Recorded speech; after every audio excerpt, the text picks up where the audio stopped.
Golden ratio adalah ketika kalian membagi sebuah garis menjadi dua bagian, di mana rasio AB per AC itu sama dengan AC per CB. Rasionya 1,6180 sekian-sekian. Lagi-lagi ini bilangan tidak rasional karena tidak ada ujungnya dan tidak bisa dipecah ke rasio bilangan apapun.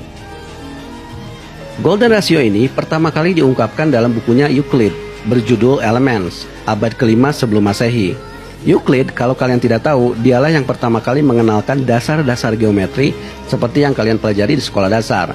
Nah, walaupun golden ratio ini cukup sederhana, hanya tentang rasio panjang garis, tapi ternyata rasio inilah yang mengendalikan hampir semua ukuran di alam ini. Yang paling mudah bisa kalian temukan di tubuh kalian sendiri. Panjang lengan kalian dari siku ke ujung jari dengan siku ke bahu, rasionya 1,6. Begitupun dengan pusar ke ujung kaki dengan pusar ke ujung kepala, rasionya 1,6. Begitupun dengan anggota tubuh lainnya seperti jari-jari tangan. Terlebih di wajah, posisi mata, hidung, alis, bibir, semuanya adalah golden ratio. Maka tidak heran kalau golden ratio ini sering dijadikan patokan kecantikan seseorang. And width of the face is in golden ratio. Eyebrows as well, from the end to the arch to the length of the eyebrow, they are in golden ratio proportion.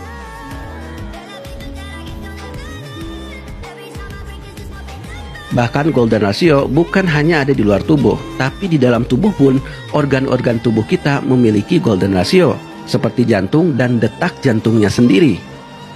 Lalu apakah golden ratio hanya ada di tubuh manusia? Tidak, golden ratio ada di mana-mana. Nah, tapi sebelumnya kita bahas dulu satu hal ajaib lainnya yang berhubungan dengan golden ratio, yaitu deret Fibonacci. C'est la suite de Fibonacci. C'est le code que Sonia a dit. Jadi di abad ke-13 ada seorang ahli matematika Italia bernama Leonardo of Pisa, atau sering dikenal sebagai Fibonacci. Fibonacci lah yang memperkenalkan angka yang sekarang kita gunakan. Dan tahukah kalian bahwa angka yang kita gunakan sebenarnya disebut angka Arab? Karena Fibonacci mendapatkannya dari ilmuwan Arab yang namanya Al-Khwarizmi. Nah, dalam bukunya Liber Abaci, Fibonacci mengajarkan hitung-hitungan menggunakan angka Arab ini, dari pertambahan, pengurangan, perkalian, dan seterusnya. Tapi yang menarik dari bukunya adalah halaman ini. Dia merumuskan perkembangbiakan kelinci menggunakan matematika. Sekilas tampak aneh, apa hubungannya matematika dengan kelinci? Tapi menariknya, Fibonacci menemukan bahwa pasangan kelinci yang ideal akan melahirkan pasangan kelinci lainnya yang akan bertambah, sehingga setiap bulannya pasangan kelinci akan bertambah dengan urutan seperti ini: 1, 1, 2, 3, 5, 8, 13, dan seterusnya. Ternyata ini adalah pola matematis. Setiap angka yang muncul dalam deret ini adalah penjumlahan dari dua angka sebelumnya. So 1 plus 1 is 2. Now 1 plus 2 is 3. 2 plus 3 is 5. 3 plus 5 is 8. Deret inilah yang kemudian dikenal sebagai deret Fibonacci. Menariknya, apa yang ditemukan Fibonacci ini ternyata lebih dari sekedar urusan kelinci. Para ilmuwan menemukan bahwa deret ini muncul di mana-mana. Contohnya pada bunga.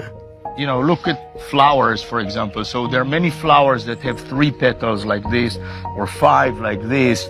Some of them may have 34 or 55. These numbers occur very often. Jadi kalau kalian perhatikan bunga dengan jeli, jumlah kelopaknya ternyata tidak sembarangan. Jumlahnya ada yang 3, 5, 8, 34, 55, dan seterusnya. Sekilas tampak acak, tapi ini adalah angka-angka pada deret Fibonacci. Yang paling menarik adalah bunga matahari. Kalau kalian perhatikan bunga matahari, bijinya tersusun membentuk spiral. Kalau kalian hitung jumlah spiralnya, baik yang searah jarum jam maupun yang berlawanan arah jarum jam, dua-duanya adalah angka Fibonacci. Bukan hanya itu, biji-bijinya pun tumbuh dengan cara unik. Mereka tumbuh satu persatu dari tengah dengan sudut 137,5 derajat. Studies have shown that under many growth conditions, each floret should emerge at an angle of 137.5 degrees from the one that came before. Amazingly, 137.5 degrees is a well-known angle called the golden angle. Deret Fibonacci bisa kalian temukan juga pada kulit nanas. Pola kulit nanas juga membentuk spiral, dan kalau kalian hitung jumlah spiralnya, mereka juga merupakan angka Fibonacci. So we've got 8 spirals going in one direction and 13 spirals going in the other direction. And if those numbers sound familiar, that's because they're both Fibonacci numbers. Hal yang sama bisa kalian temukan pada buah pinus, kol, bahkan daun-daun pun tumbuh ke atas dengan aturan deret Fibonacci. Jadi tanpa kalian sadari, ada matematika di sekitar kita. Ini yang membuat para ilmuwan bingung, bagaimana tumbuhan tahu matematika? So, do plants know math? The short answer to that is no. Plants can't do math. They can't count. So why is there this connection? Keajaibannya tidak berhenti sampai di situ. Kalau kalian bagi dua angka yang berurutan dari deret Fibonacci, semakin tinggi angkanya, maka rasionya pun akan semakin mendekati golden ratio. Dan ini yang menarik, kalau setiap angka pada deret Fibonacci ini disusun membentuk bujur sangkar yang saling bertumpuk, maka setiap bujur sangkar yang bersebelahan, rasionya juga adalah golden ratio. Yang paling menarik adalah kalau kalian tarik garis lengkung melewati setiap bujur sangkar, maka garis itu akan membentuk spiral. Dan spiral ini cocok sekali dengan semua bentuk spiral yang ada di alam. The spiral is the most common shape found in nature. We see it on a grand scale in galaxies and on a small scale at CERN, where they shoot particles through superheated liquid nitrogen. Artinya golden ratio ada di mana-mana, sampai akhirnya menginspirasi seni yang dibuat oleh manusia.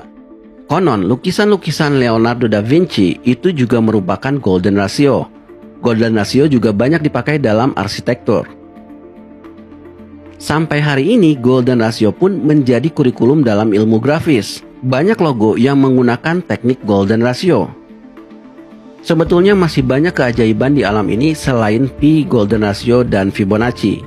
Kita belum ngomongin fraktal, di mana di balik pola acak seperti ranting pohon, saluran paru-paru, petir, daun-daun, dan masih banyak lagi yang lainnya, tersembunyi pola matematis yang sederhana.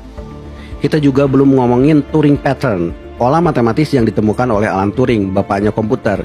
Dia juga menemukan bahwa pola pada kulit zebra, jerapah, dan corak-corak kulit binatang lainnya, termasuk bagaimana sel-sel itu tumbuh, juga adalah pola matematis.